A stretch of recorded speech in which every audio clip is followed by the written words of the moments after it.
So we don't have this luxury that the passengers of the Titanic had. We cannot afford to have this ship sunk. See, there is nowhere to escape. In the past, dissidents from authoritarian countries could flee to the West.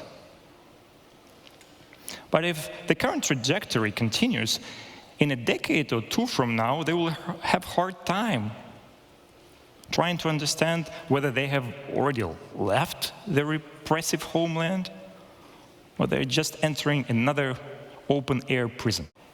We don't have a backup plan. We don't have lifeboats. There's no second West. There's no backup civilization. If the ship of Western freedom sinks, the rest of the world is likely to follow. We will lose freedoms everywhere. So we cannot let this happen. We cannot let this ship sink.